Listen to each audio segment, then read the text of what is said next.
I'll probably be back. I can't talk. Probably. Good Lord. My goodness. My goodness.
So welcome back to the sawmill, friends. I wasn't even going to video today because I'm just up here working on the fence, but I thought I'd bring you guys with me.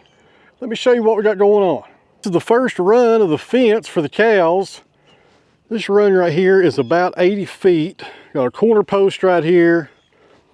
We set this one today. We'll put a horizontal brace right here as soon as we give that post time to set up. And right here, guys, we've got 3 more post holes dug.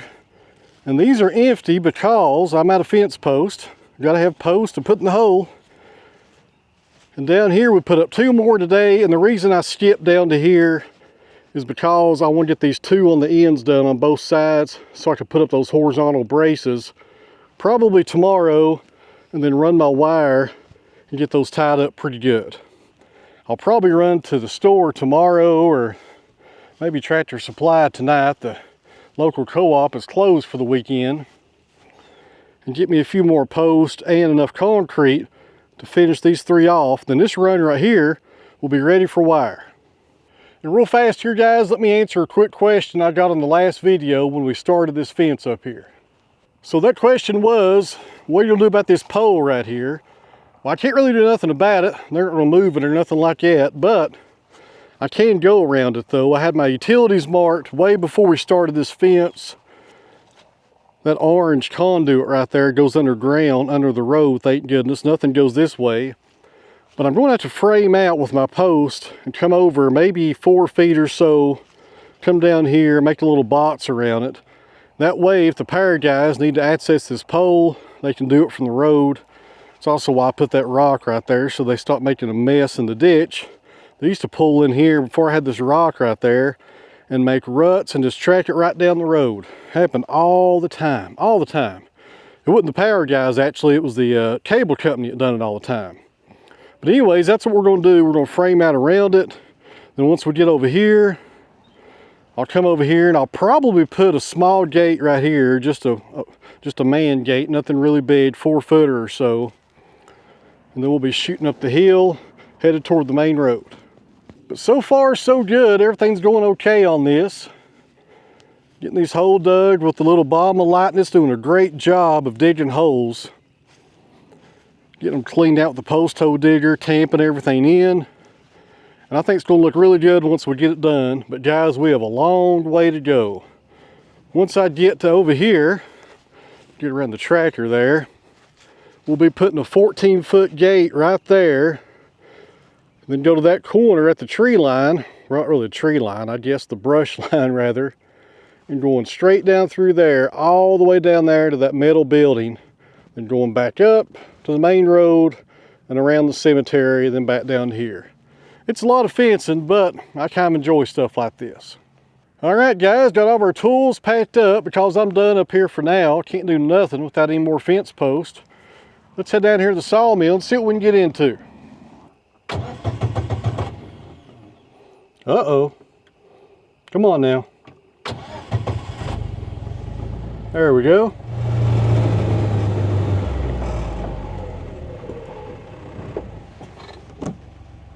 So friends, before we head over to the sawmill, I gotta drop off my mother-in-law's mail. So go ahead and grab yourself a cup of coffee, and I'll see you guys back here in just a minute.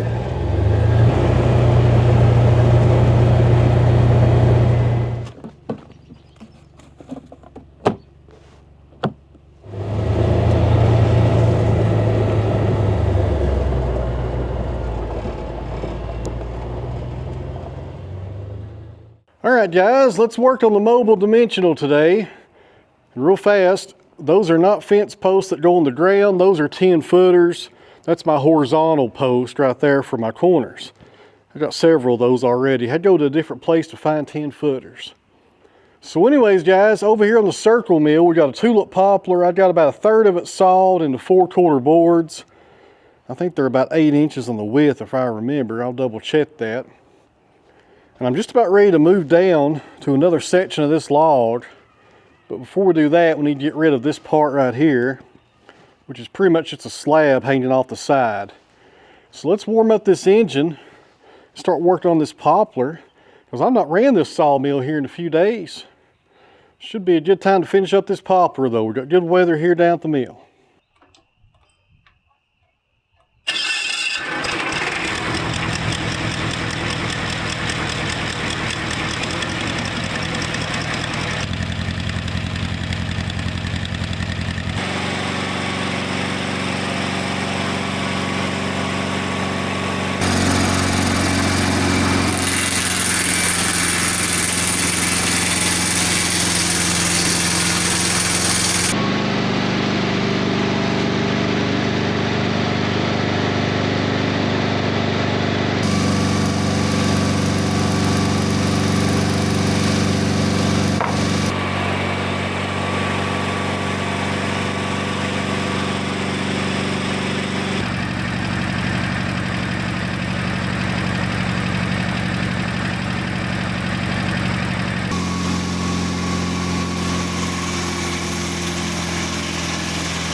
right, guys, the days are getting longer. What is it? It's 6:30. I just got back from the house. I had dinner a few minutes ago, and it's still daylight out here. I mean, the sun's going down, you know, it'll be dark here in probably 30 minutes, but at least we're gaining some time now. I tell you what, when the time changes every fall, I cannot stand it. I wish they'd leave it alone, to be honest with you.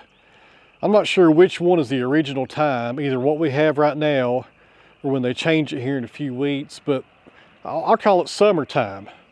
That time, I think, is what they should leave it at all year round. All year round. I can't stand it when they turn it back. How do you guys feel about that?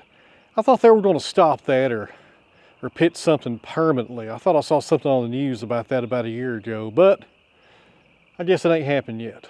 Probably won't. And also, friends, a little update here on the circle sawmill. I'm getting pretty comfortable with it. I'm going faster now. I've had a few people help me out as far as giving me advice on my saw speed. And I think I'm really starting to get the feel of this machine right here. And I really like it. It does a great job. I think when we start sawing dimensional lumber here for the barn in a few weeks, this mill right here is going to come in really handy, especially these edger blades right here, because we can cut, I think, 2 2x6s with one pass.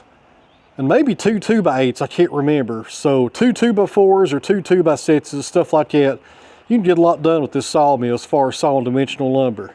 I like it. I had to step out here away from the barn. These cameras I got do pretty good in low light situations, but if you're undercover like that right there, they have a hard time sometimes. I need to put some lights down here at the barn. Somebody was asking the other day, do you have power down here? I have power down here. I have 200 amps.